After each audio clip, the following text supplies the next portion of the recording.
Hello दोस्तों, नमस्कार, सत श्री अकाल। आप सबका स्वागत है सफरनामा विद बज्जी। तो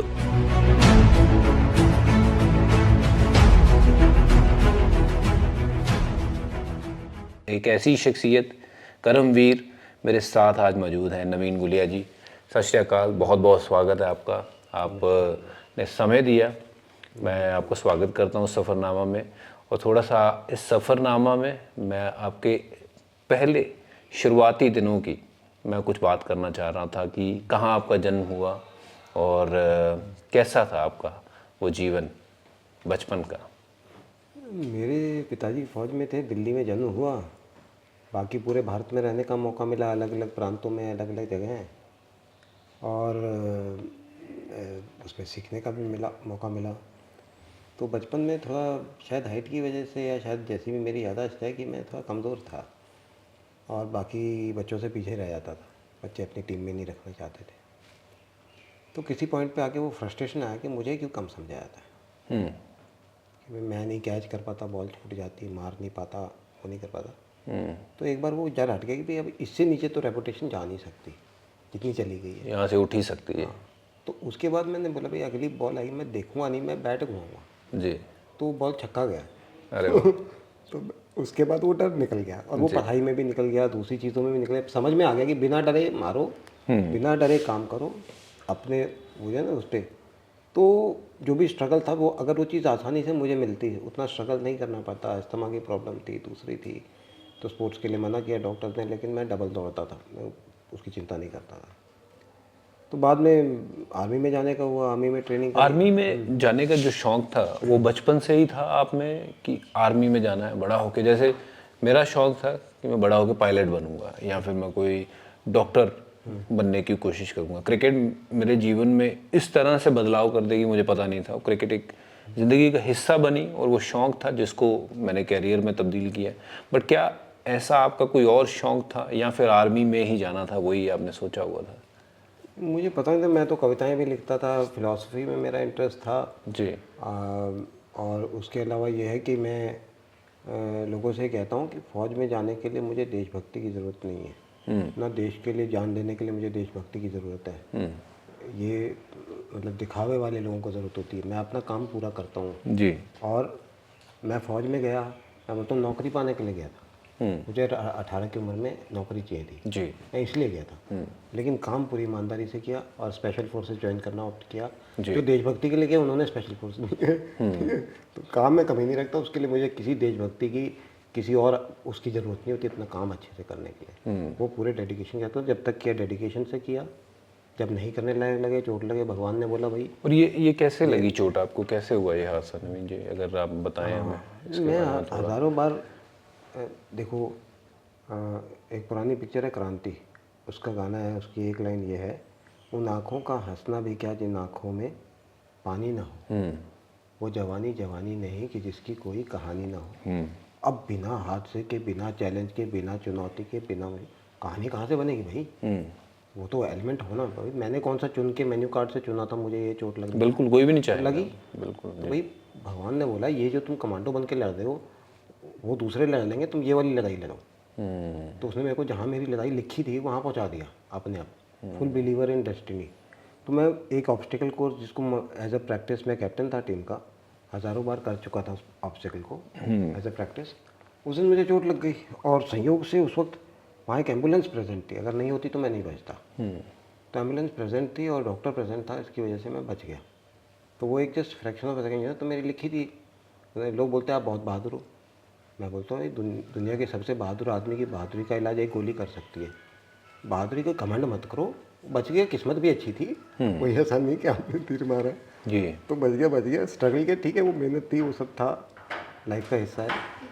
पर जैसे वो 2 साल जो आपके चोट लगने के बाद आप बिस्तर पे थे, हिल भी नहीं पा रहे थे, अपने आप को वहाँ उस समय कैसे मोटिवेट रखना कि कैसे दोबारा वो जीवन में आगे बढ़ने की आशा को जगाना, वो सब कहाँ से आया, कैसे हुआ वो? थोड़ा सा मैं वो जानना चाहता हूँ कि बहुत लोग क्या होते हैं कि जीवन में थोड़ी सी परेशानी आती है तो वो उसमें इतना ज़्यादा घुस जाते हैं कि जो आगे का बचा हुआ जीवन है उसको ख़राब हम कर लेते हैं। उसमें से बहुत बार ये चीज़ें हम मेरे ऊपर भी लागू हुई हैं कि बहुत ज़्यादा वो डीमोटिवेटेड हो जाते हैं। अपने आप को कैसे मोटिवेटेड रखा आपने, कैसे वो बिलीफ रखा कि मैं यहाँ से इस चोट के बाद उठने के बाद फिर दोबारा अपना ऐसा कोई काम करके दिखाऊंगा जिसके कारण दुनिया आपको जानेगी? देखिए, मैंने अगर आर्मी में गया तो ठीक है, मान सकते हैं कि मैं कोई इंजीनियरिंग या डॉक्टरी के लायक नहीं था तो आर्मी में गया, और सच्चाई भी है, मैं झूठ नहीं बोलता। उसके बाद स्पेशल फोर्सेस में जाना ऑप्ट किया, एडवेंचर स्पोर्ट्स ऑप्ट किया, खतरे वाली चीज़ें हैं। सर मैं थोड़ा आपको यहाँ टोकूं, जो आर्मी में जाते हैं वो वो मतलब सब कुछ कर सकते हैं। वो आपने जो बात कही है शायद आप मेरे से, आपका एक्सपीरियंस भी बड़ा रहेगा, बट आई फील आर्मी में जाने के लिए ना दिल चाहिए। वो बहुत कम लोगों के पास है। जो दो आर्मी में लोग हैं, मतलब जो वो करते हैं वो शायद हम लोग अपने जीवन में सोच भी नहीं सकते हैं, सपनों में भी नहीं सोच सकते हैं। तो ये हर आर्मी वाले को, हर फौजी भाई को मेरा सैल्यूट है। और आप यहाँ पे मेरे पास एक आर्मी के पुराने जो हैं शख्स यहाँ मेरे साथ मौजूद हो, ये मेरे लिए मेरे सौभाग्य की बात है। क्योंकि जो एक सैनिक कर सकता है, जो देशभक्ति उसमें है, वो किसी आम बंदे में नहीं है। वो हम अपने निजी कामों में जुड़े हुए हैं, स्वार्थ में जुड़े हुए हैं, बट एक बंदा जो साइड चेन में है या फिर किसी भी तरफ रह के बॉर्डर पे जो रखवाली कर रहा है, उससे ज़्यादा वो सेक्रीफाई कोई करता नहीं, फैमिलीज पीछे छोड़ के जाता है। तो मेरा सैल्यूट है आपको भी और सारे फौजी भाइयों को। और ऐसा नहीं था कि सर आपके पास वो आर्मी ही ऑप्शन थी, क्योंकि उसके लिए दिल भी था आपका। दिल था, और मैं आपको मेरे पिताजी भी आर्मी में थे जी तो मैंने बचपन से आर्मी का नमक खाया। जी। तो मेरे से मैं तो पूरा कर्ज आर्मी के प्रति है। और मेरे हज़ारों हज़ार दोस्त हैं जो इस वक्त मेरे एक फ़ोन पे जान देने के लिए भी तैयार होते हैं, जी। कितनी भी हेल्प कर सकते हैं जी। कहीं भी आउट ऑफ द वे जाके। तो वो है, वो चीज़ आर्मी की वो खासियत है। लेकिन वो मैं किया भाई, इस पे वो चैलेंज, तो मुझे भाई जब मैं खुद चुन के उस ऑप्शन को ले रहा हूँ जिसमें मेरे को कल को गोली लग सकती है। स्पेशल फोर्सेस कम्प्लीटली वॉलंटरी होता है within the army also, जी। ज़बरदस्ती। और आपने वो चूज़ किया। हाँ, तो मैं गोली खाने की पॉसिबिलिटी को स्वीकार कर रहा हूँ ना। तो अगर गोली के बजाय गिर गया तो फिर भी उससे कम चीज़ है। जी। तो मैं तो मेंटली पहले से तैयार हूँ। ज़्यादातर लोग मेंटली चैलेंजेस को फेस करने के लिए तैयार ही नहीं होते। तो वो बोलते हैं मेरे साथ क्यों हो गया, भाई तुम्हारे साथ क्यों नहीं होएगा, हमेशा दूसरों के बारे में होएगा, ये तो सेल्फिश सोच होगी। ये अगर होता है तो किसी के साथ भी हो सकता है, भाई भला किसी और के साथ होता, मेरे साथ हो गया, कोई दिक्कत नहीं। तो अपने ऊपर वो मतलब आपको उसके थ्रू जाना पड़ा, ठीक है, वो मेरा चैलेंज था। तो माइंडसेट ये आजकल का माइंडसेट हो गया है कि भाई शायद जैसे मोटिवेशनल टॉक और ये सब कहते हैं, भाई ऐसे भगत सिंह ने कौन सी मोटिवेशनल टॉक सुनी थी, गांधी ने कौन सी मोटिवेशन, ये शख्सी अपना पर्सनैलिटी बनानी होती है, टाइम लगता है। जैसे हेल्थ बनाते हैं टाइम लगता है, ऐसी चीज़ में टाइम। मैं कभी कोई नेगेटिव चीज़ नहीं कहता, मैं किसी को देख के नहीं बोलता कि भाई, मैं बोलता हूँ मैं नानक का, कबीर का, बुद्ध का बहुत उन लोगों का मानने वाला हूँ, सबका। तो मैं बचपन में मैं पढ़ता था, बचपन की आप उसे नानक नहीं कहेंगे, अदरवाइज़ भी मैं बोलता यार मैं नानक बनूंगा, ठीक है, नहीं बनूंगा लेकिन भाई कुछ अच्छा तो बनूंगा। जी जी जी बिल्कुल। मैं तो मतलब उसको भी इम्पॉसिबल नहीं समझता था। तो भाई कभी किसी चीज़ को इम्पॉसिबल नहीं समझना चाहिए, तो आप आगे बढ़ते हो। जी। तो लोग बोले आपने अपने आप को कबीर से कंपेयर कर लिया। अरे भाई तो मैं किससे कंपेयर करूँ, किसी उससे कंपेयर करूँ या कबीर से कंपेयर ज़्यादा बेटर है। तो अपने आप को पॉसिबल बताने वाली बात, मैं हर चीज़ के बारे में, मेरे बारे में कोई बोलता है जो आपने किया ये मैं कभी नहीं कर पाता, मैं बोलता हूँ ऐसा कभी मत कहो। तुम्हें कोई संकट आएगा, तुम्हें भी कुछ करना पड़ेगा, ऐसा कभी मत कहो कि मैं नहीं कर पाता, बोलो मैं कर पाता, ये विश्वास रखो। तो मैं वो पर्सनैलिटी बनानी पड़ती है, वो कोई मोटिवेशन लेक्चर से नहीं आ सकती, वो कोई पेप टॉक से नहीं आ सकती, बनानी पड़ेगी, विद इन, अंदर से आती है। जो मतलब आपने कहा कि वो भगत सिंह अंदर से था, वो जुनून जज्बा देश के लिए वो अंदर से है। और ऐसे बड़े हमारे क्रांतिकारी हैं, फौजी भाई हैं और बड़े लोग हैं जिन्होंने जीवन में बहुत कुछ हासिल किया है। मैं थोड़ा सा आप सबको ये भी बताना चाहता हूँ कि जब नवीन गुलिया जी बिस्तर पे थे, 2 साल हिले नहीं थे, तो ऐसा भी सुनने में आया कि कुछ लोगों ने इनके घर के ऊपर कब्जा करने की कोशिश की। कि वो किस लिहाज के वो लोग हैं, जब पता है एक फ़ौजी भाई हमारा वो जो है वो बिस्तर पे है और लोगों की सोच देखे कि अब इसके पास कुछ चारा नहीं है तो इसका घर जो है वो कब्जा लें। सर हुआ था ऐसा आपके साथ, कब्जा करने की कोशिश करी? कौन थे वो लोग? देखिए नाम तो मैं नहीं लूँगा, वो उचित नहीं रहता, लेकिन किसी व्यक्ति ने जो किराए पे हमारे घर में रहता था, फिर उसे पता चल गया कि भाई हम चोट लग गई है वहाँ पे, मेरे माता पिताजी मेरे साथ हैं, इस हालत में नहीं है कि वो फेस कर पाएंगे, तो उन्होंने कोर्ट में केस कर दिया और घर पे कब्जा कर लिया। तो ऐसा होता है।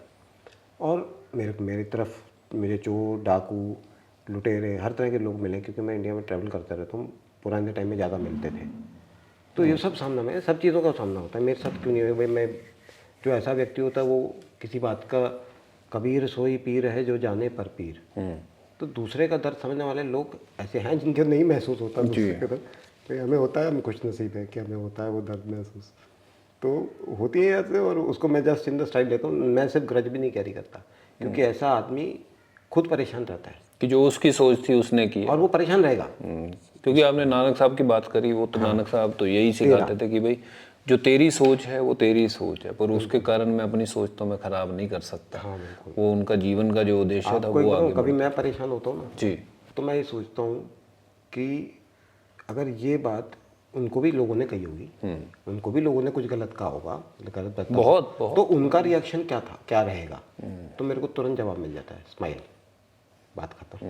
ठीक है, उससे मेरे को तुरंत जवाब मिल जाता है कि इस चीज़ में मेरा रिएक्शन क्या है, जस्ट स्माइल जी। तो और सबसे ज़्यादा स्माइल आपके चेहरे पे कब आई थी? भाई कब का तो नहीं पता, लेकिन वो बच्ची आंचल बैठी है जी, वो, उसकी आवाज़ मुझे सुन जाए या मैं उसको देख लूँ तो मेरे चेहरे पे अपने आप स्माइल आ जाती है। अच्छा। मतलब मैं कुछ भी कर रहा हूँ, स्माइल आ जाती है तुरंत से। चाहे मैं किसी पे बहुत भड़का हुआ हूँ, गुस्सा आ रहा है किसी बात पे, अगर वो आएगी सामने में एकदम स्माइल आ जाएगी, वो चला जाता है, गायब हो जाता है। जी। तो उससे बेटर चीज़ नहीं हो सकती।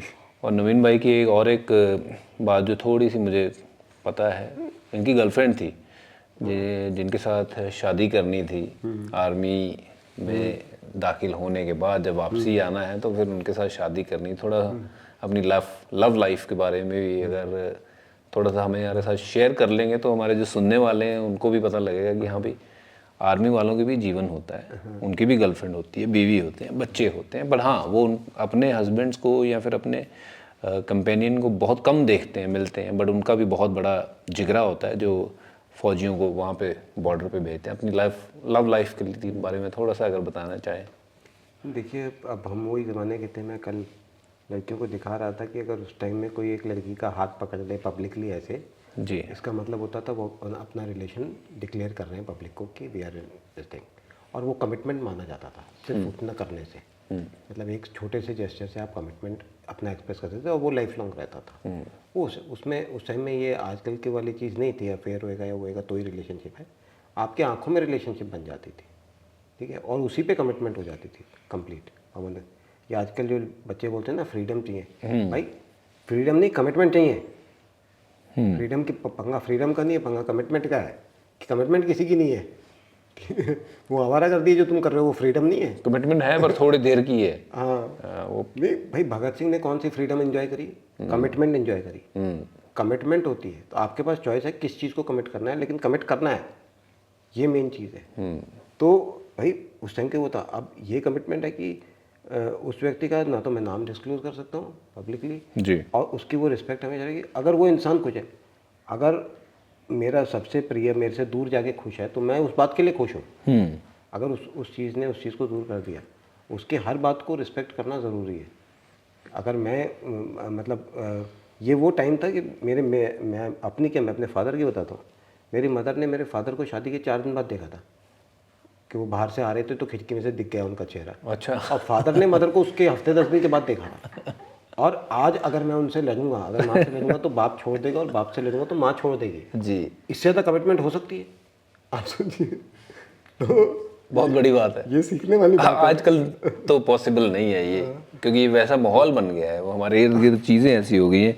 मैं नवीन जी के बारे में थोड़ा बताना चाहूँगा कि ये वर्ल्ड रिकॉर्ड होल्डर हैं जिन्होंने देखिए नॉन स्टॉप ड्राइविंग करी है न्यू दिल्ली से लेके वर्ल्ड के हाईएस्ट माउंटेन जो है मासिमिक ला एट, जो 18,632 फीट की हाइट पे है ये, और ये 55 घंटे इन्होंने नॉन स्टॉप वहाँ पे ड्राइविंग करी।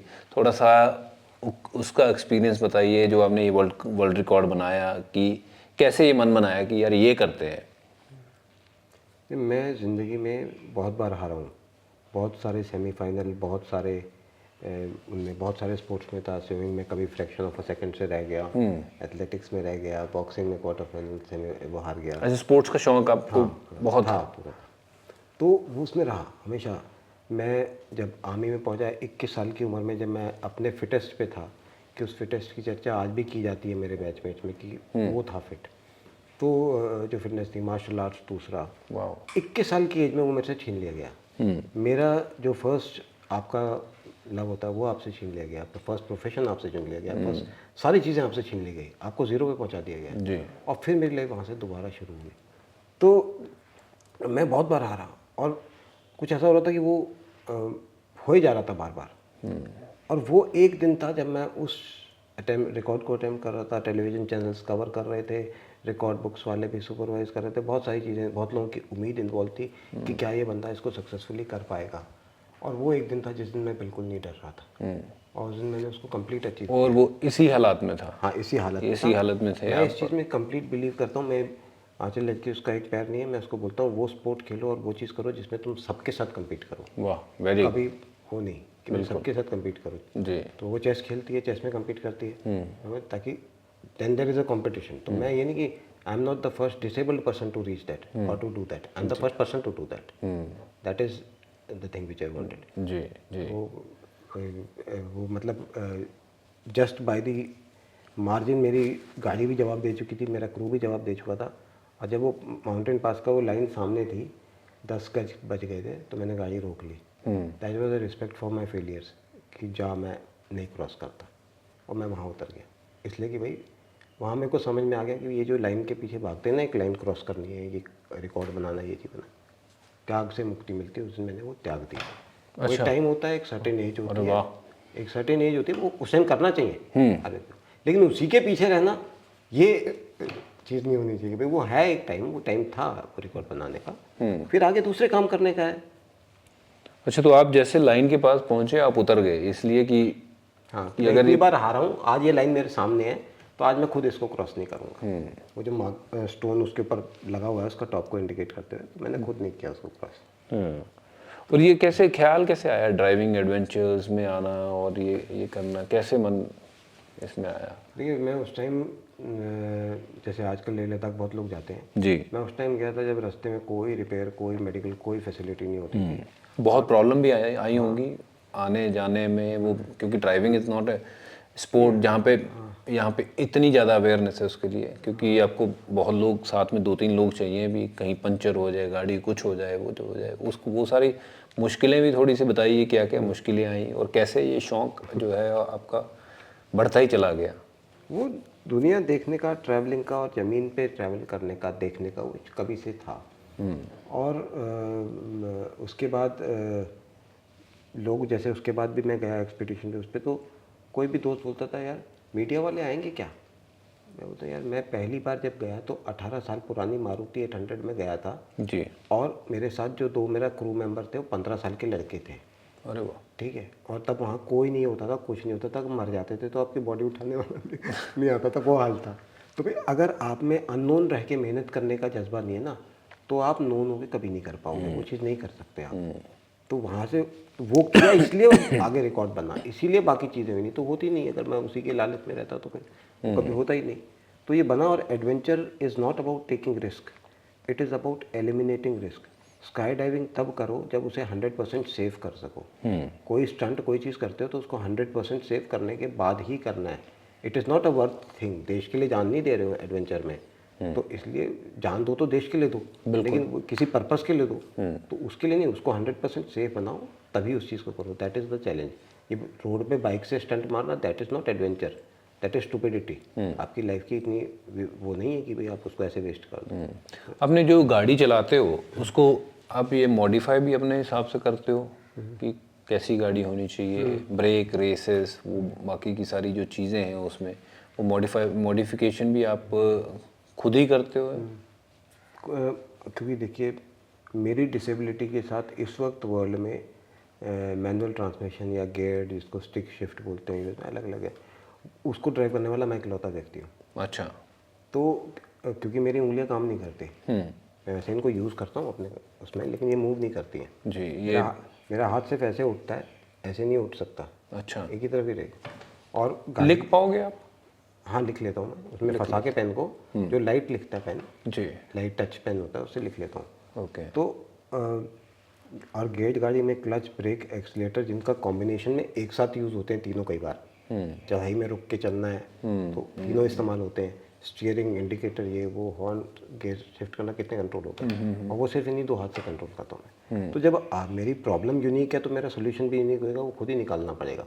और कुछ बचपन से वो था कि इस चीज़ में इंटरेस्ट था, इनोवेशन में, चीज़ों करने में, जिसको हम जुगाड़ कहते हैं। तो इनोवेटिव माइंड वो चाहिए होता है अपना, आपकी प्रॉब्लम आपकी, उसका सोल्यूशन भी आपको ही निकालना पड़ेगा। तो दैट आई डिड एंड और बहुत ज़रूरी है। मेरी सारी लड़कियाँ ड्राइविंग जानती हैं, बच्चियाँ जो हैं सब ड्राइविंग जानती हैं, उनको सिखाता हूँ मैं हर एक चीज़। जी। और आपको ये आपके पास जो लाइसेंस होता है वो स्पेशल लाइसेंस है? हाँ, हैंडीकैप के लिए अब मिलने लग गया है। जब मेरे को मिला तो तब बहुत मुश्किल हुई थी पहला। जी। मैं क्योंकि बहुत लोग कहते हैं कि एक हैंडीकैप है वो कैसे गाड़ी चलाएगा, और वो अगर रास्ते पे गाड़ी चलाएगा तो कहीं मार ना दे क्योंकि उसके हाथ नहीं चल रहे या पैर नहीं चल रहे। थोड़ा सा लोगों का ऐसा भी सोच है कि जो हाथ पैर से हैंडीकैप है शायद उनका वो जहन भी उतना तेज चलता नहीं है। तो ये प्रॉब्लम तो आपने भी फेस करी होगी। जो लोग एक्सीडेंट कर रहे हैं वो हैंडीकैप है क्या? तो वो तो नहीं है। मैं जब किया तो मैं पूना में, उन्होंने मेरा जैसे लाइसेंस पहले मना कर दिया, जी। लेकिन पूना के लोगों ने काफ़ी सपोर्ट किया। उस टाइम मैं पूना में था, तो मैं पूना से मुंबई ड्राइव करके जाता था। पुराने घाट वाले रोड होते थे, जी। एक्सप्रेस वे वगैरह नहीं थे, और मुंबई में जाके ड्राइविंग टेस्ट देता था, ड्राइव करके जाके उस रास्ते पे। तो वो सब किया। उन्होंने ये क्वेश्चन किया कि अगर आपकी गाड़ी रास्ते में ख़राब हो गई तो आप उतर के गाड़ी को धक्का नहीं मार सकते। तो मैंने बोला भाई ट्रक वाला उतर के धक्का मार सकता है अपने ट्रक को अगर रुक जाए तो भाई मेरे को आप वो लेवरेज क्यों नहीं दे रहे? ये तो कोई बात नहीं कि आप मना करोगे इस बेसिस पे। आपको सिर्फ हक है कि मेरी ड्राइविंग स्किल को कम बता के आप मना कर सकते हो किसी भी टाइम, लेकिन अगर मेरी ड्राइविंग स्किल में कमी नहीं है तो आप मना नहीं कर सकते उस चीज़ के लिए। That is my justified right. तो और वो ज़रूरी है ट्रैवलिंग के लिए, आपको इंडिपेंडेंस के लिए, हर चीज़ के लिए वो स्किल रिक्वायर्ड है कहीं भी आने जाने के लिए। So that was important. Struggle करना पड़ा, ठीक है, अच्छी बात है। नवीन जी ने और एक काम बहुत बढ़िया किया था और बड़ा काम किया था, और ऐसा नेक काम जो मतलब हर किसी को करना चाहिए। हम रास्ते में देखते हैं बहुत सारे बच्चे होते हैं जो आपके दरवाजे पे खटखटाते हैं और पैसे मांगते हैं, या फिर उनको किसी भी चीज़ की ज़रूरत होती है। तो वो एक नवीन जी ने मुहिम या जंग वो शुरू करी कि कैसे इन बच्चों को उस चीज़ से मुक्त करवाया जाए, क्योंकि हर बच्चे का जो हक है वो चाहे वो बड़े घर का हो या सड़क के घर का हो, तो वो हक तो वो सेम होना चाहिए। तो उसके लिए जो आपने जंग शुरू किया है उसका पहली बात तो मैं शुक्रिया अदा करता हूँ कि बहुत कम लोग ऐसे होते हैं जो उनके बारे में सोचते हैं कि जो सड़क पे बच्चे हैं वो भीख मांग रहे हैं, उनका कोई शौक़ नहीं है, वो पेशा नहीं है, बट मजबूरी के कारण वो वहाँ पे मौजूद हो। वो कैसे आपके दिमाग में वो चीज़ आई कि इनका जीवन जो है वो ये बेटर किया जाए? देखिए, अपने जिसको हम कहते हैं अपना बच्चा, अपने बच्चे को अपना तो पशु भी मानता है, फिर हमारे इंसान होने में फ़र्क है। अभी आपने जो बात कही, अब तक आप मेरा शांत रूप देख रहे थे, अब आप मेरा बहुत गुस्से वाला रूप भी देख सकते हैं। और गुस्सा अच्छी चीज़ है, क्योंकि अगर आपको क्रोध नहीं आएगा तो परिवर्तन कैसे लाओगे? एंग्री यंग मैन, वो अगर आपको क्रोध नहीं है इस बात से, फिर चेंज कैसे लाओगे? अगर आप we are okay with it, change नहीं आएगा। कि भाई हम मार्स पे भेजें, मून पे भेजें, फलाना भेजें, लेकिन अगर हमारी सड़क पे बच्चे से भीख मंगवाई जाती है, भाई उसका बाप क्यों नहीं मांग रहा, उसकी माँ क्यों नहीं मांग रही, वो क्यों मांग रहे? उसको पहुंचाया जाता है वहाँ पे, यहाँ जाके मांगो और ऐसे मांगो। तो हम अगर अपने समाज में ये अलाउ करते हैं तो मैं सोचता हूँ कि हमारा हक किसी भी चीज़ पे गर्व करने का नहीं रहा। अगर हम इस चीज़ को, इस बात की अनुमति देते हैं, ये नहीं हो सकता। और दुनिया में मैं नहीं जानता कि दुनिया लोगों के लिए महत्वपूर्ण विषय नहीं है, वो बाकी चीज़ों में घुसे हुए हैं।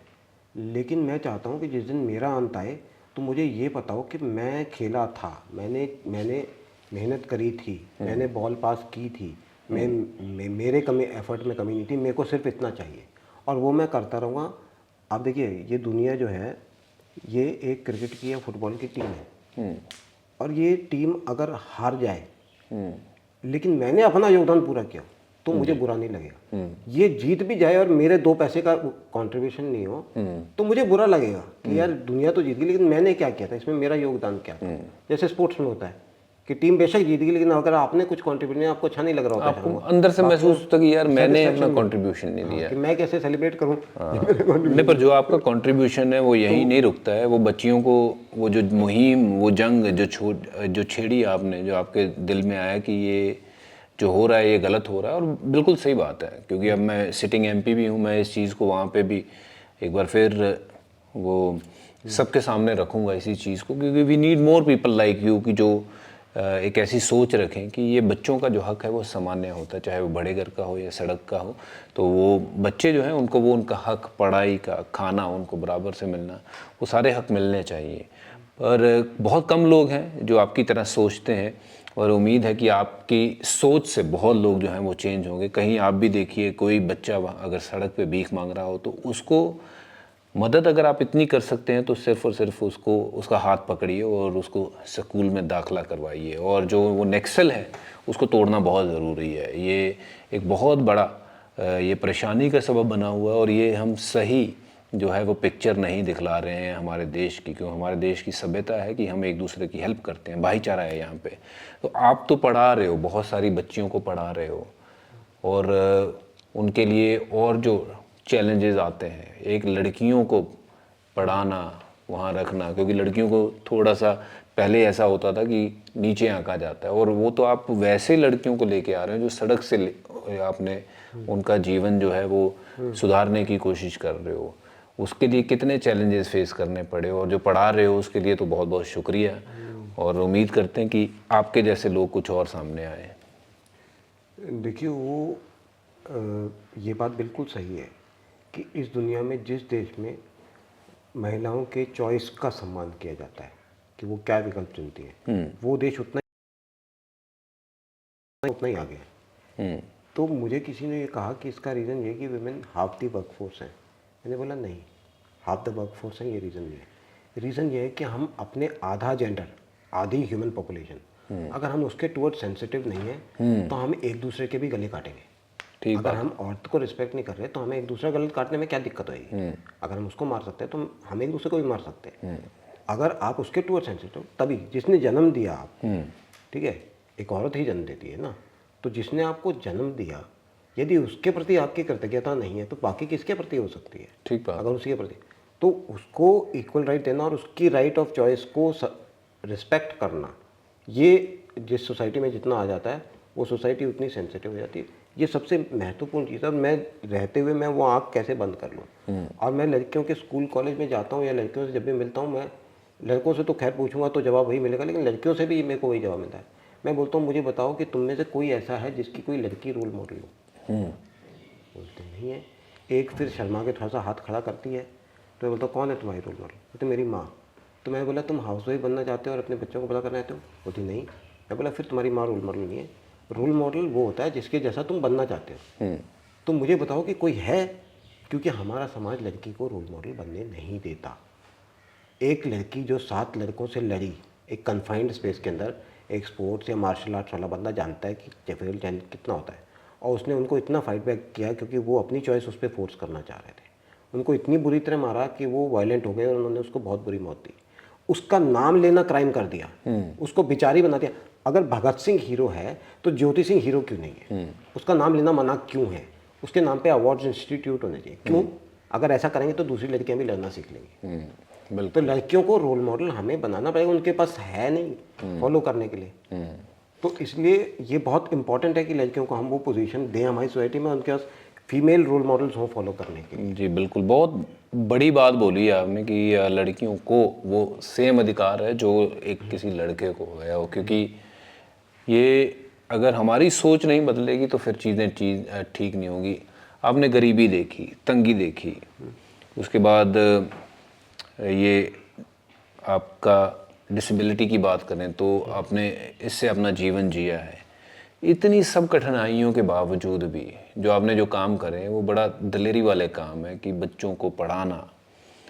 ये कभी ऐसे अपना मनोबल तो नहीं टूटा कि यार कहाँ से होगा ये, क्योंकि पैसे लगते हैं हर चीज़ में, पढ़ाना है तो पैसे लगेंगे, और अगर मेरी डिसेबिलिटी के कारण मैं कुछ नहीं इनके लिए कर पाया, कभी ऐसा मनोबल तो नहीं टूटा?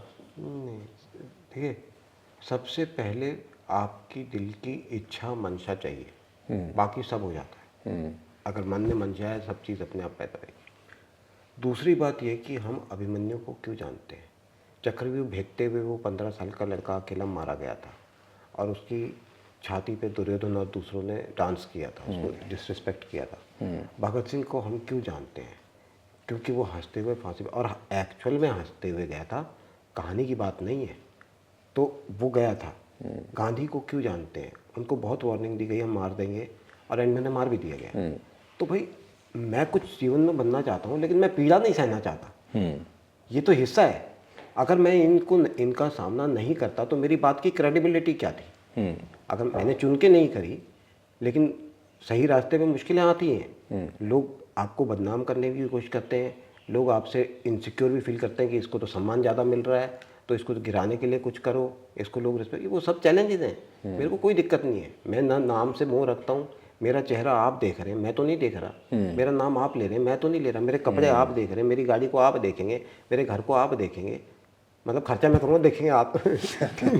तो मेरा तो कुछ है ही नहीं, मैं किस चीज़ से मोह रखूँ। तो मेरा काम है और मेरे काम से मुझे इतने प्यारे बच्चे मिले कि मैं सच्ची बताता हूँ, मेरे आश्रम में किसी को पैसे की जरूरत होती है, उनको पता है कहाँ रखा है, वो वहाँ से जाके उतना ही पैसा लेता है। कोई किसी के ताका झाकी मोबाइल में देख लेना, किसी के लैपटॉप में, कोई बिल्कुल कितने बच्चे हैं आप खुल के रह सकते हैं।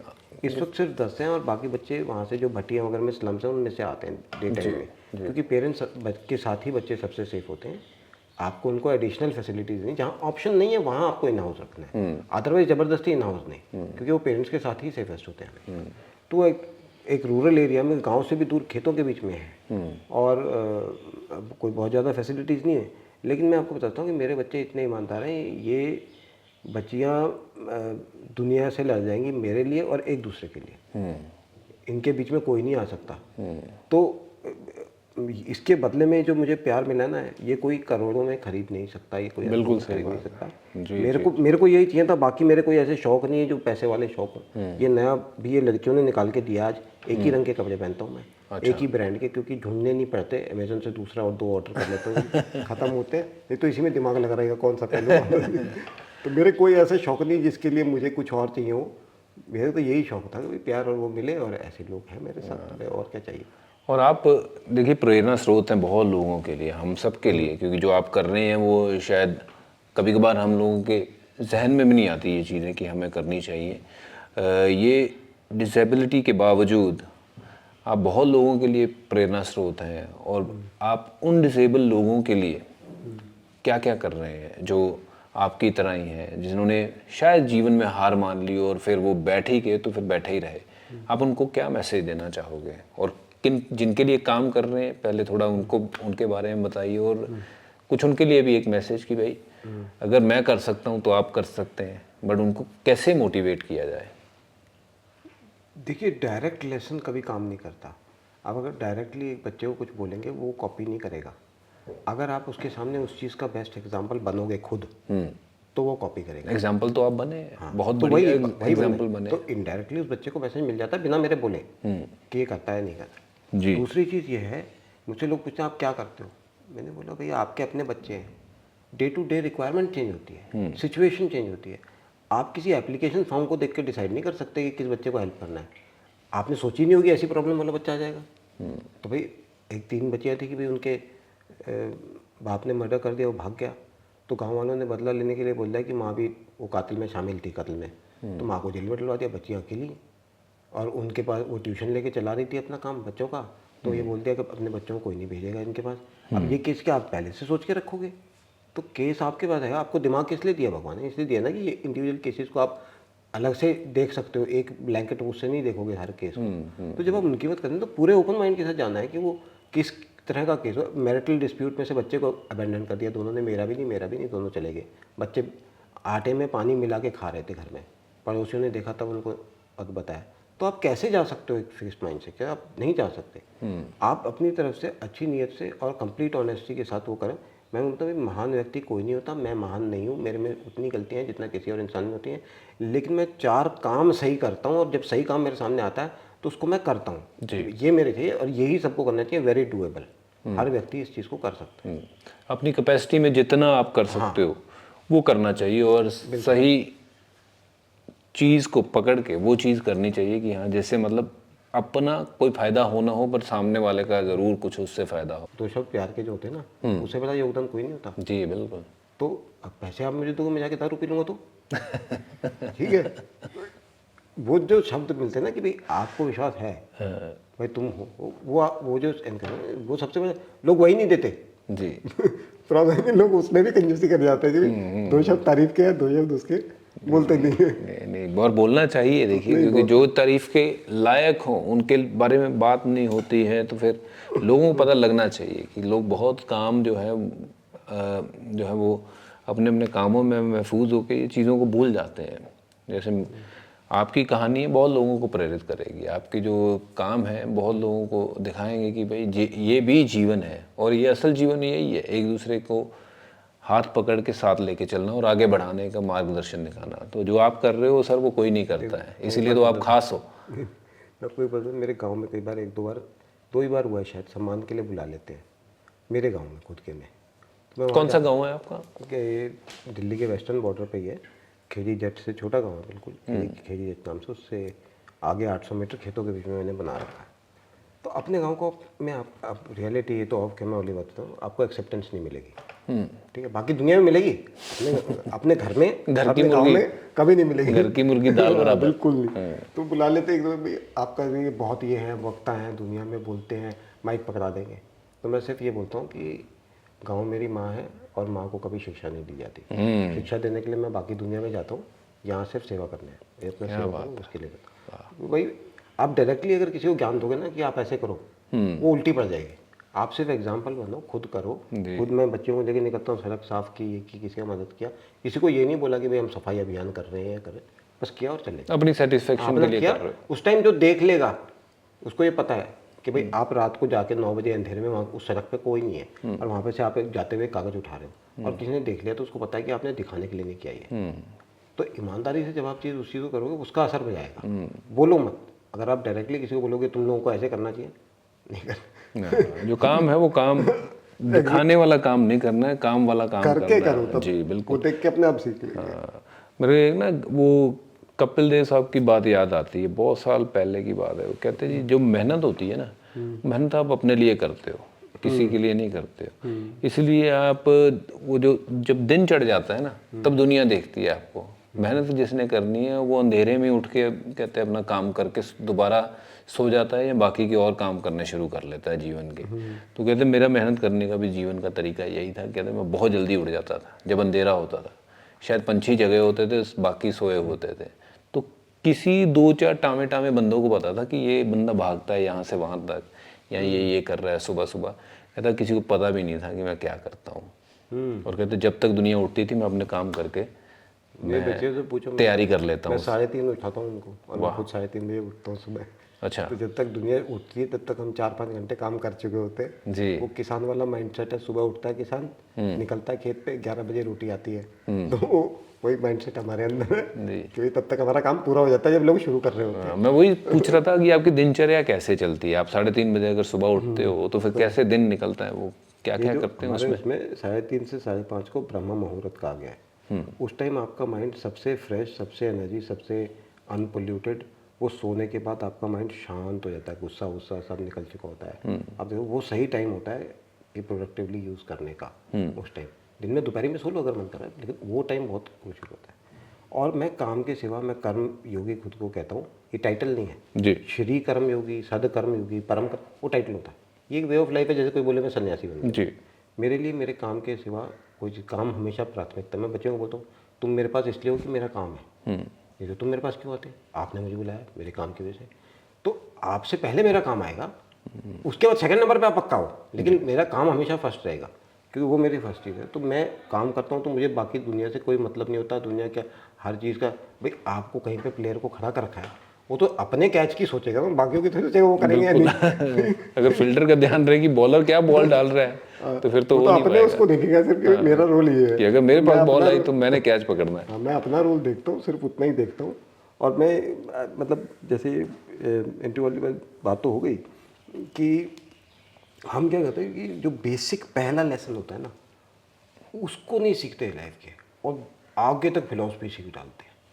ठीक है, सबसे पहले ये बात नानक ने क्या कही थी कि भाई कोई हिंदू मुसलमान नहीं होता, सब इंसान एक होते हैं, आवल अल्लाह नूर भैया। पहली बात को फॉलो करो, बाकी सबको छोड़ दो। बाकी तो जायड है ना, पहले ये तो ये अगर भाई don't keep all your eggs in the same basket. ठीक है, God helps those who help themselves. Basic lesson को छोड़ देते हैं, फिर फिलॉसफी के पीछे भागते रहते हैं। ठीक बात ठीक है, मैं बोलता हूँ बेसिक जो फर्स्ट है उसको फॉलो करो। सारा पढ़ने का आपके पास टाइम नहीं है ना एनर्जी है, उसने बोलो। कबीर ने बोला ना, कबीर सोई पीर है जो जाने पर पीर। ये भी मेरे को कल कोई बोल रहा था ना, why do bad things only happen to good people. मैंने बोला ये स्टेटमेंट बैड पीपल बोलते हैं। गुड पीपल बोलते हैं यार चल किसी और का होता, मेरा क्या, ठीक है मेरे साथ हो गया कोई दिक्कत नहीं। गुड तो वो हुआ ना, तो ये बोले कि मेरे साथ क्यों हुआ, दूसरे के साथ क्यों नहीं हुआ, वो तो ठीक है, उसके साथ तो कुछ नहीं हुआ, तो फिर वो तो गलत है। सही बात है वो। तो ये बैड लोग बोलते हैं। नहीं, ये लोगों को लगता है कि हाँ भाई मेरे साथ ही ये चीजें होती हैं, बट ये जीवन है, अरे ऊपर नीचे। फिर आप, इसका मतलब आपको दूसरे का दर्द नहीं दिख रहा। जब बच्चे मर रहे हैं, जब खबर आ रही है कि ये हो गया, तो आप उसके नहीं हो रहा दर्द। अगर आपको उसका दर्द लगेगा तो अपना दर्द। मैं उल्टा हॉस्पिटल बेड पे पड़ा हुआ था, और वहाँ से मतलब बहुत बुरी हालत में था कि भाई हिल नहीं सकता, बिल्कुल कंधा सब दर्द कर रहे हैं कि आप मूव नहीं कर सकते। तो मैं सोचता है दुनिया में लड़ाइयाँ हो रही हैं, कितनी जगह लोग मर रहे हैं इस वक्त, राइट नाउ उनसे जीने का हक छीना जा रहा है। मेरे को इस हालत में रहना तो है, लेकिन मैं जीऊँगा, मेरे से वो हक छीना नहीं गया अभी। तो आई am not in that bad a position, क्योंकि मुझे उनका दर्द लग रहा है। अगर आपको दूसरे का दर्द नहीं लगेगा तो फिर अपना ही गाएंगे सिर्फ वो करके। इसलिए जो कबीर ने बात की थी बहुत बड़ी बात थी ये, और ये आपके लिए भले की है, दूसरों के लिए नहीं, आपके लिए भले की है। हाँ, खुद आप दूसरों का दर्द जो वो समझे वही बंदा है, क्योंकि देखो अपने लिए आप कितना ही एक्वायर कर लो, वो कभी काफ़ी नहीं होता। वो माइकल जैक्सन ऑफ दी वो है, इसलिए मैं नाम ले रहा हूँ कि माइकल जैक्सन के पास भी काफ़ी नहीं था, तो वो कभी काफ़ी नहीं होता। द मोमेंट यू गिव, देना, उसी सेकंड आप शांति हो जाती है। क्यों, आप कंपटीशन, भाई हम कुलीग हैं, आप जीत गए, आपका प्रमोशन हो गया, भाई चल तेरी सेलिब्रेशन करते हैं। आपने दे दिया ना, खुश हो गए। जिस मोमेंट अप्रिसिएशन के लालच में बैठे हो, दे दो, लालच में दे दो, देते ही आप मुक्त हो जाते हो, फ्री हो जाते हो, कंपटीशन से बाहर हो जाते हो। तो भाई वो त्याग से मुक्ति मिलती है, छोड़ने से मुक्ति नहीं। छोड़ो, जिसने भाई किसी को नोबेल प्राइज़ मिलना है मिले, मेरी बिला से। मेरे तो भाई एक माँ ने अपनी एफडी तोड़ के मेरे को दे दी, एक बूढ़ी माँ ने अपनी एफडी, तो मैं उनको बोला आपका दर्जा मेरी माँ के बराबर हो गया, क्योंकि मैं अपनी माँ की एफडी नहीं तोड़वा सकता। तो भाई मैं बोलूँ वो नोबेल प्राइज़ से बड़ी चीज़ है, अगर नोबेल प्राइज़ मिले तो उसका बराबरी नहीं कर सकता वो प्राइज़। तो इसलिए देने से आप कभी देखो, जिस चीज़ के बारे में परेशान है वो दे दो, देते ही आप खुश हो जाओ, कोई कॉम्पिटिशन नहीं, चल भाई तू कर ले, कोई दिक्कत नहीं, जा। पर बहुत कम लोग ऐसे हैं कि जो आजकल के जीवन में ये कहते हैं कि ये आप रख लो, मेरे को ठीक है। गिवर्स बहुत कम है, सब टेकर्स ही हैं। और हम जब से पैदा हुए हैं तब से भगवान से सिर्फ मांग ही रहे हैं, वो तो दिए ही जा रहा है, और उसमें भी संतुष्टि नहीं है। उसमें भी जाके कंप्लेंट करते हैं, कभी कभार गुरुद्वारा जाते हैं सिर्फ ये कंप्लेंट करने कि मैंने ये मांगा था वो हुआ नहीं। पर कभी वो कहते हैं कि सच्चे मन से, श्रद्धा से, भाव से अगर आप जाओ कि बस मैं सिर्फ शुक्राना करने आया हूँ, आज मैं कुछ मांगने नहीं आया हूँ, सिर्फ और सिर्फ हाथ जोड़ के शुक्राना करने आया हूँ कि आपने मुझे जीवन दिया, आपने मुझे इस काबिल बनाया कि मैं देख सकता हूँ, आपने मुझे उस काबिल बनाया कि मैं चल फिर सकता हूँ। तो हमने कभी उस चीज़ का शुक्रिया अदा नहीं किया कि हम इतने अपने उसमें घुस जाते हैं। बट हाँ, बुनियादी चीज़ों को जाके मांगते हैं कि मेरे पास अब ये गाड़ी है, मुझे ये गाड़ी मिल जाएगी तो मैं इतने का प्रसाद चढ़ाऊँगा। मतलब हम भगवान को भी रिश्वत देने की कोशिश करते हैं कि हाँ भाई मैं ये करूँगा। यही सवाल मेरे से पूछते थे कि आप भगवान से कुछ मांगो, मैं बोलता यार कमाल है, उसने ही पूरा यूनिवर्स क्रिएट किया, उसमें मेरा जन्म हुआ, क्या संभावना थी कि मेरे नाम का कोई आदमी भी आएगा इस दुनिया में। उसने दिया सांस, आँखें, सब जीवन, सेंसेस दिए, ये मौका दिया, और मैं उससे बोलूँ यार प्रमोशन करा दे। ये ऐसे है जैसे किसी ने आपको $1 मिलियन दिए हो और आप बोलो कि what about a free can of Coke. वो मुंह पे मारेगा आपके। अरे इतना दिया उसका तो थैंक यू एक बार बोला। बिल्कुल। और तू कैन ऑफ कोक भी ठीक बात है, बुनियादी चीज़ों को हम मांगते हैं कि इतना मिला उसका तो थैंक यू बोलो। मतलब मेरे को अगर भगवान मिल गया, वैसे तो मिलता नहीं किसी को, लेकिन बाई चांस मिल गया तो भाई मैं तो उसको थैंक यू बोलने से नहीं रुकूंगा। हाँ ठीक बात। मांगने की बात तो बाद में आई। वही है कि सेटिस्फेक्शन जो है वो उसी चीज़ में, शुक्राने में है, क्योंकि हम जी रहे हैं, अगले सांस का जो गारंटी नहीं है वो दे रहा है, तो वो हर वक्त उसका अगर शुक्राना करें तो वो भी कम है मेरे लिहाज से, तो मेरी सोच ऐसी कहती है। बिल्कुल, पर ग्रेटिट्यूड। जी जी वो और काफ़ी लोग, देखिए मैं आपको प्रॉब्लली बातें में ना बातें चलती रहती हैं कि कोई आपको प्यार देता है, रिस्पेक्ट देता है, सर आप मान, तो बंदा बोलता है यार मेरे में कुछ है। मैं बोलता हूँ यार दे वो रहा है, देने वाला बड़ा होता है। जो आपको प्यार दे रहा है वो, आप कुछ भी होगे, सिर्फ आपको प्यार देने से वो आपसे बड़ा हो गया। बिल्कुल ठीक बात है। सिर्फ उसी चीज़ से, क्योंकि देने वाला बड़ा होता है। आप तो नहीं दे रहे थे ना, दिया तो उसने। बड़ी आपने प्यारी बात कही और बहुत डीप बात है कि बच्चा है, एक बच्चा छोटा होता है, वो सिर्फ और सिर्फ आपको प्यार देता है, और अब बच्चा है तो छोटा, पर आपको प्यार मोहब्बत इतना करता है कि आप मतलब उसके हो जाते हो, है ना। मतलब वो गिवर तो वही हो गया ना, बिल्कुल, है ना। वी आर अगेन टेकर, हम जो बड़े होते हैं वो हम अगेन टेकर। बच्चा तो जो प्यार दे रहा है, तो उससे बड़ी क्या चीज़ हो सकती है। वही ऐसे ही है, लाइफ बहुत लकी है, सब अच्छे लोग मिलते रहे हैं लाइफ में। जी मुझे कई बार लोग बोलते हैं बुरे लोग हैं, मैं बोलता हूँ यार मुझे पता नहीं, मुझे तो मिलते नहीं, मुझे कोई बुरा आदमी मिलता ही नहीं, तो मैं इस बारे में ओपिनियन कैसे बताऊँ। सब अच्छे, ये भी बोल रही थी बुरे, मैं बोला यार अगर दुनिया में बुरे लोग होते दुनिया चलती नहीं। मोस्टली लोग अच्छे हैं, ज़्यादातर लोगों में अच्छाई है, बुराई शोर मचाती है, बम फाड़ती है, हल्ला करती है नोटिस होने के लिए। अच्छाई चुप रहती है, अच्छाई को जरूरत नहीं होती शोर मचाने की। सब लोग अपना नौकरी पेशा सब काम कर रहे हैं ना, कोई कौन जाके बाहर लूट रहा है होगा। अमेरिका से हमारे पास 1000 गुना कम पुलिस है, लेकिन क्या लूट रहे बाहर लोग? नहीं। तो दुनिया में अच्छे लोग हैं, वो दुनिया चली इसी ले रही है। बिलीव दैट हर इंसान में कुछ अच्छा होता है, उस अच्छे के साथ कनेक्ट करो। दैट इज, तो मैं तो मानना है दुनिया में अच्छे, बहुत अच्छी, बहुत बढ़िया जगह है दुनिया। नहीं नहीं, वो आपकी बड़ी सही बात है कि जैसा हम देखें, जो दुनिया को देखने का तरीका वही है। अगर अच्छा है तो अच्छी लगती है, बुरा है तो बुरी लगती है, और अपनी सोच पे निर्भर करता है कि ये अच्छा है या ये बुरा है। हम नहीं चंगे बुरा नहीं कोई, बोलो ये बड़ा एक सार है गुरु नानक साहब का कि हम नहीं चंगे बुरा नहीं कोई, तो मतलब हम खुद ही नहीं अच्छे हैं पर बुरा कोई नहीं है। वो आप काम अक्सर करते हैं। आप एक ऐसे व्यक्ति हैं जो मतलब बहुत कुछ मुझे आपसे सीखने मिला कि कैसे निस्वार्थ हो के ये सेवा कर रहे हो आप, ये जो काम कर रहे हो ये रब का काम है, ये सेवा कर रहे हो आप, मेरा सैल्यूट है आपको। और आपके कुछ ऐसे जहन में चीज़ें आती हैं कि यार ये अभी करना बाकी है, ये बहुत से ऐसी चीज़ें होती हैं जो कि मैं ये कर जाऊँ। अगर आप, चलिए मैं आपके उसी जोन में आता हूँ कि आपके पास 10 बच्चियाँ हैं, आपने 10 का जीवन संवारा, वो 10 बड़ी होके कईयों का जीवन संवारेंगी, क्योंकि वो आप उनके जो आप उनको सिखा रहे हो वही चीज़ लेके, वही मार्गदर्शन लेके वो आगे बढ़ेंगी। बट कुछ ऐसी सोच है कि यार मैं कुछ ऐसा कर जाऊँ ताकि वो 10 को इम्पैक्ट ना करूँ, वो बहुत लाखों करोड़ों के लोगों को इम्पैक्ट कर जाऊँ।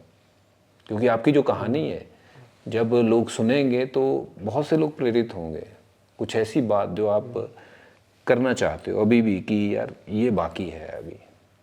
देखिए मैं, एक बात है, क्योंकि फौजी कभी थकता नहीं है। हाँ बिल्कुल, सवाल ही नहीं। मेरे बच्चियाँ मेरे को बुलाऊ बोलती हैं, मैं बोलता हूँ मैं तुमसे ज़्यादा जागता हूँ, ज़्यादा मेहनत करता हूँ, ज़्यादा एनर्जी है, मैं बीमार कम पड़ता हूँ, तो मैं तुमसे अभी यंग हो, तुम लोग मेरे से पहले बुझाओगे, इस बात की गारंटी देता हूँ। इसलिए वो उस अपने दिल खुश में रहना तो अलग बात है, वो नहीं है, तो वो पूरी एनर्जी है। लेकिन मैं अपने आप को भगवान नहीं समझता, मैं इंसान हूँ भाई। मैं एक फुटबॉल ग्राउंड में एक प्लेयर हूँ, मेरा काम है बॉल पास करना और गेम बनाना। मैं अगर साफ दिल का इंसान हूँ तो मैं ये नहीं चाहूँगा कि मैं ही गोल करूँ और मेरे को ही क्रेडिट मिले। भाई शायद मेरी कोई बच्ची दुनिया बदल दे, बिल्कुल शायद कोई देख के बदल दे। बिल्कुल ठीक है। अगर मैं अपने कोई वो सारा क्लेम करना चाहता हूँ कि ये तो मेरे से नहीं, फिर मैं ईमानदार आदमी नहीं हूँ। वो अगर मेरे सामने आ गया गोल तो मैं कर दूंगा, इतने टाइम के दौरान मेरे सामने वो अपॉर्चुनिटी प्रेजेंट कर लेती है तो मैं करूँगा, हिचकू नहीं बिल्कुल भी। लेकिन अगर वो मेरे से पास लेके कोई और कर देगा, कोई और बच्चा बदल देगा, कोई और वो कर देगा, तो मेरे को तो एंड रिजल्ट चाहिए ना। बिल्कुल। तो उससे क्या दिक्कत पड़ती है कि अगर कोई और कर दे। मैं ईमानदारी से सबके सामने जहाँ जिस मंच पे बोलने का मौका मिलता है मैं बोलता हूँ, और यही मेरा काम है। आगे रिजल्ट कर्मण्येवाधिकारस्ते मा फलेषु कदाचन, फल आपका अधिकार नहीं है। मिलेगा मिलेगा, नहीं मिलेगा नहीं मिलेगा, कर्म करना ये सोच हमारा के अधिकार। तो यंगस्टर बोलते हैं सर कोई एश्योरेंस गारंटी थोड़ी होनी चाहिए। मैंने बोला यार तुम्हारी माँ को किसी ने गारंटी दी थी अच्छा निकलेगा? उसने जन्म दिया तुम्हें, उसने किस गारंटी पे जन्म दिया था? बिल्कुल। तो भाई जब वो इतना पेन बिना गारंटी के फेस कर सकती है और तुम्हें गारंटी चाहिए काम करने, मैंने कहा ये सक्सेसफुल होएगा या नहीं, कुछ गारंटी पहले एश्योरेंस दो तो मैं करूँगा। तो मेरे को कोई वो नहीं है कि एश्योरेंस करो, बिना एश्योरेंस के काम कर रहा हूँ। मेरे से जितना जिस दिन तक लिखी हुई है बचा था इसलिए क्योंकि मेरा रोल था इस जीवन में। मैं भाई अभिमन्यु कौन बनेगा, कौन भीष्म पितामह की तरह लंबी जीवन जिएगा और सफ़र करके मरेगा, ये रोल है, मेरे को रोल दिया है, मैं बिल्कुल पूरी अपनी तरफ से जितनी होगी उसके हिसाब से करूँगा। और अभी आप कोई स्पोर्ट्स वगैरह जो है वो कुछ देखते तो होंगे, कुछ खेलते भी होंगे, क्या क्या आपके फेवरेट स्पोर्ट्स हैं जो खेलते हो आजकल, या आपकी दिनचर्या जो है वो कैसी रहती है सुबह से लेके शाम तक? मैं बच्चों के साथ चेस खेलता हूँ और पंजा लगाने में मेरे एक हाथ को 2 आदमी नहीं खींच पाते, हालांकि दिखने में मैं इतना मस्कुलर नहीं लगता। अच्छा। मैं एक ट्रक को एक हाथ से खींच लेता हूँ अभी भी? लेकिन हाँ, लेकिन क्या है कि मेरा ये मानना है 25 वर्ष तक आप स्टूडेंट जब होते हो ना तो स्टूडेंट रहो, सिर्फ सीखो। अभी आपने सीखा नहीं कि आगे क्या दुनिया होता है, फिर आप गृहस्थ करो। अब मैं 50 क्रॉस कर गया, मैं वानप्रस्थ में आ चुका हूँ। ये 25 साल मेरे हैं जिसमें मैं हैंड ओवर करूँगा जो सीखा। अगर आपने 50 तक कुछ नहीं उखाड़ा ना तो अभी भी कुछ नहीं उखाड़ोगे, ट्रस्टेड। अब देना शुरू करो, ठीक है? अब वो उखाड़ने वाला टाइम चला गया, वो टाइम जा चुका, अब देने का टाइम आ गया, हैंड ओवर करने का। इसमें 20-25 साल लगते हैं हैंड ओवर करने में जी। उसके बाद सिर्फ आप एडवाइजरी रोल में रह जाते हो 75 के बाद, कि भाई अगर किसी को कोई ऐसी प्रॉब्लम आ जाए जिसका करंट में किसी को पता ना हो तो वो आपसे आके, भाई वो बूढ़ा है उसको पता होगा जी। तो वो आके पूछ ले। एडवाइजरी रोल में आप रह जाते हो। तो मैं वो हैंड ओवर फेज में हूँ। तो ना मैं क्रिकेट देखता हूँ ना मैं स्पोर्ट्स देखता हूँ। मेरे आपके टाइम के पता है, मेरे टाइम के ही हैं तकरीबन तेंदुलकर भाई मेरे सेम एज के हैं जी। तो तकरीबन उस एज का मुझे आज मुझे कैप्टन भी नहीं पता। अच्छा। आज मुझे किसी बॉलीवुड का स्टार नहीं पता, कोई कौन उसका वो चल रहा है हिट किसकी मूवी, मुझे नहीं पता। मैं ना दुनिया के समाचार देखता, मैं नहीं चला रहा ना गवर्नमेंट, आज जैसे आप चला रहे हैं दूसरे चला रहे, जो चला रहा है वो अपना काम वो देखे ना, मैं अपना काम देख रहा हूँ, मेरा रोल है। तो मैं कोई चीज़ नहीं देखता, मैं सिर्फ अपना काम देखता हूँ, उसके अतिरिक्त कुछ नहीं। जो मेरे को हैंड ओवर आगे करना है, जो मेरे पास आया था वो कितने हद तक आधी रोटी खाता हूँ उतना हक है मेरा, मतलब वो हक से खाता हूँ। तो वो मेरा एक दोहा भी है कि नवीन की रोटी पाप भई दुनिया खाए खीर, तेरे मेरे की होड़ में नवीन भया फकीर। मगर तुम खाओ जिसको जितना खाना है, मेरा इतने में गुजारा हो रहा है तो मैं ज़्यादा नहीं। क्या बात है, बहुत बड़ी बात बोल दी आपने, क्योंकि जद्दोजहद वही लगी हुई है कि भागें दौड़ें पैसे कमाएं पर रोटी तो दो ही खानी है। और आप तो कह रहे हैं आधी में ही पेट भर जाता है, तो फिर पेट बहुत जल्दी भर जाता है, स्वाद नहीं भरता। स्वाद कभी नहीं भरता, ये जीभ ही जो है जो जिसके कारण सबको बर्बादी सी स्वाद जी नहीं जी है जी बाकी। जी जी।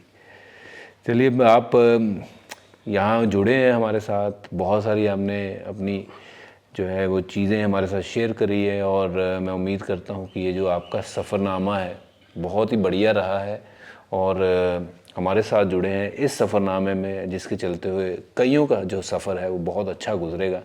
मैं इसी उम्मीद के साथ आप सबको यहाँ पे छोड़ता हूँ और आपका शुक्रिया अदा करता हूँ एक बार फिर तहे दिल से कि आपने बहुत सारी आपकी ये यादें हैं, जीवन जो है वो हमारे साथ शेयर किया है।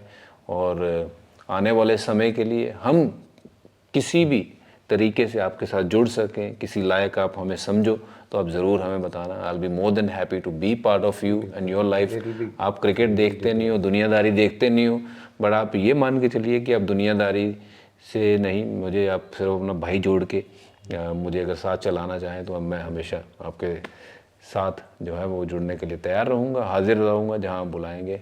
आप यहाँ आए, बहुत बहुत शुक्रिया भाई साहब जी, थैंक यू।